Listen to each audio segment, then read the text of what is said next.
Hello, I'm Cyrus Patel, and I'm here to talk about the poem One Afternoon When Barbie Wanted to Join the Military by Denise Duhamel.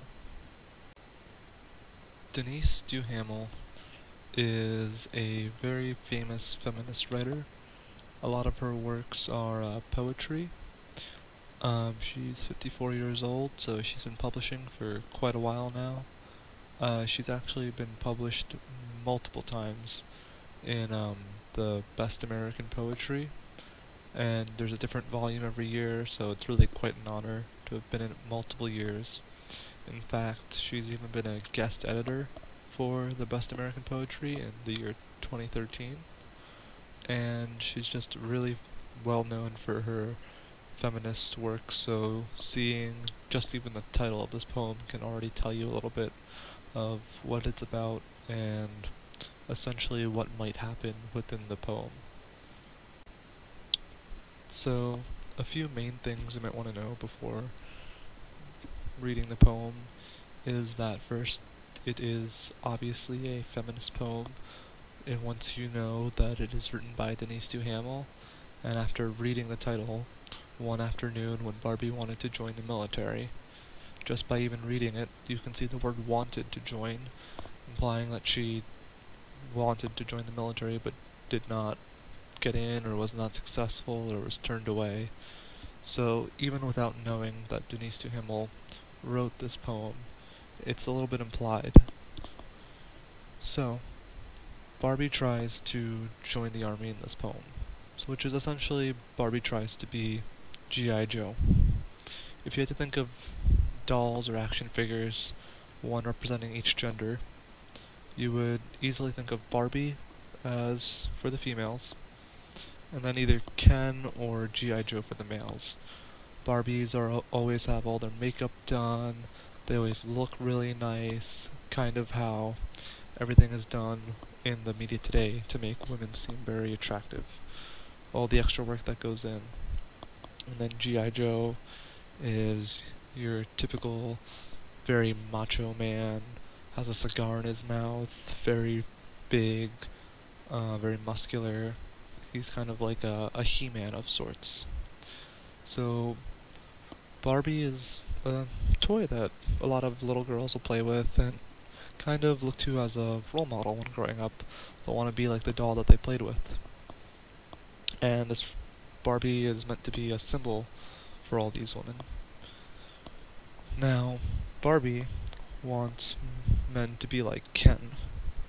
So once again, when I talked about there being two kind of action figures or dolls to represent men, one of those is Ken, who is a more realistic person. He's nice to Barbie, he talks to her nicely, he isn't very macho and mean, he's just Barbie's equal.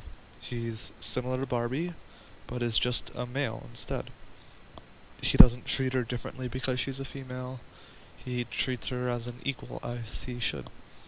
And then you have G.I. Joe, which is the very muscular guy that's very rough and tough, and basically says, Barbie, you stay in the kitchen and make me a sandwich and do the laundry and look after the kids while I'll come home and be the breadwinner and do all this stuff and you'll never have to work. Kind of the very stereotypical things. So, one other thing you'll want to catch on to, which I honestly didn't realize the very first time I read through this, was there's little hints for Barbie's role models, like Ivana Trump, and the other one I believe is Sandra Bernhard.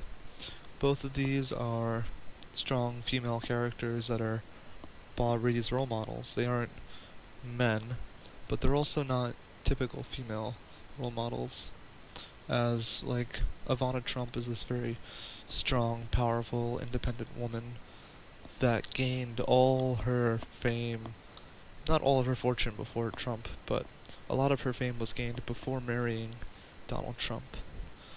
And those are just a few things I want to just look out for. So I'm going to explain a few quotes from the poem itself.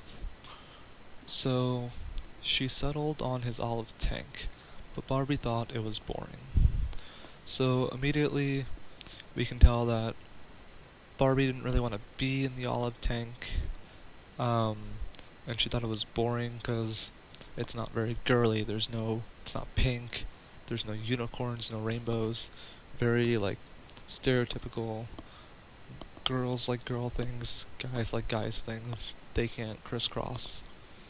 So right off the bat, only like 12 lines in, we're already reading this, and it's just gonna get more and more like that further on. Our next quote is, Barbie couldn't muster up the rage for killing, even if it was only play. Maybe if someone tried to take her parking space, or scratched her red Trans Am. Maybe if someone had called her a derogatory name. So right here, you can see that Barbie doesn't have the capability of getting mad or angry and being able to kill something, even if it's just fake or not real.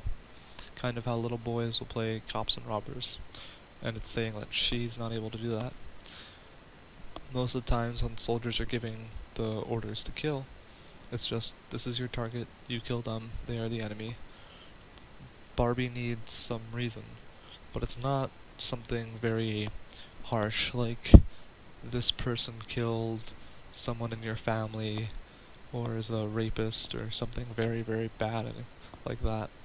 It's maybe if they took her parking space, or scratched her car, or called her a mean name. Something that you're honestly bound to happen at least once in your life. And it's kind of just saying how she is a woman and she'll get mad over anything, even if it's something small like that. Once again, more stereotypes just talking about women. Now, here is what I think is the biggest quote in the poem that really makes a very big statement. It's really like this quote and the next quote that are like the two biggest, most powerful quotes from this entire poem.